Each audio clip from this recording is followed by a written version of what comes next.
morning on KTRS. I think China has really been working very hard. I have really gotten to like and respect, as you know, President Xi. President Trump, busy days in Washington. Rick Klein joins us, ABC News political director. Good morning, Rick Klein. Hey, great to be here. So, Donald Trump making an about face and Steve Bannon getting marginalized in the Oval Office. How is that playing with the biggest Trump supporters out there?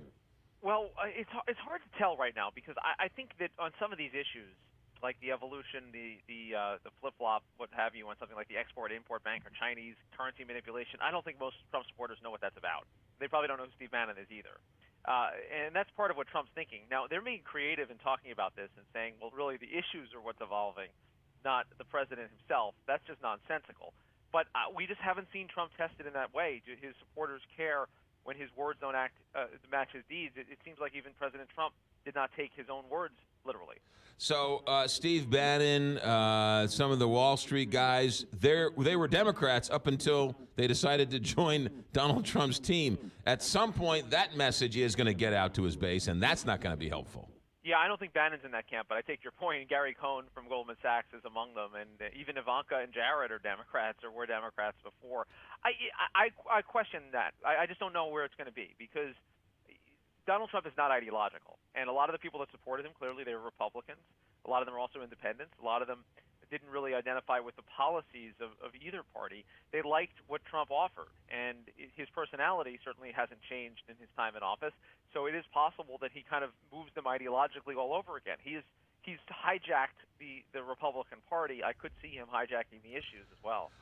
He's speaking as if President Obama were speaking. I mean, he hasn't just flip-flopped. He's flip-flopped to the point where he's in alignment with President Obama on a lot of issues.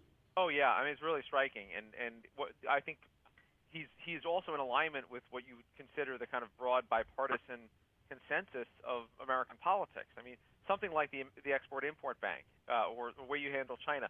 These are things that they're not broadly popular inside either party. They're broadly popular in the mainstream. And in terms of foreign policy, domestic policy, economic policy, there's certain norms that both parties adhere to, and he's moving closer to those. It's not that he is suddenly a great uniter. He's just moving more toward where the consensus view was of how you run a country.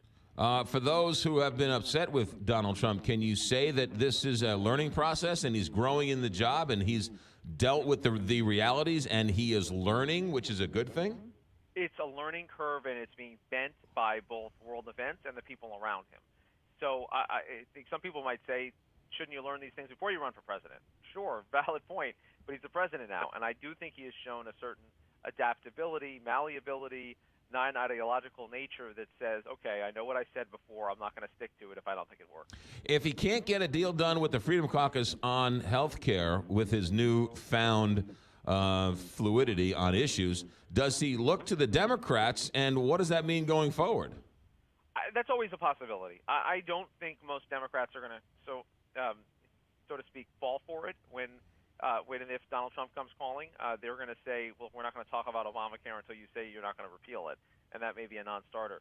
But I've always thought there's the possibility of this, and I think you're seeing glimmers of it now more than ever. If he shows this adaptability, maybe there are some areas where he can work across the aisle. A lot of people who are going to say, look, don't try and chase the Democrats. Hold on to your base because the Democrats are never going to join you, Donald Trump, and if you lose your base, then your support is going to crater. That's exactly right, and he's had a solid base throughout, and I think he will continue to enjoy that. About a third of the country that is with him no matter what, testing some propositions about loyalty. That's not how you govern, though. And even keeping that base isn't enough, and that's where we have not seen an ability to expand. Rick Klein, ABC News political director. Have a good week. Thanks, Rick. Hey, thank you. 6:56, Big 550, KTRS. It's an interesting game everyone's playing. On 6:56, we'll come back, traffic, weather, and a little bit of celebrity gossip news that everybody's going to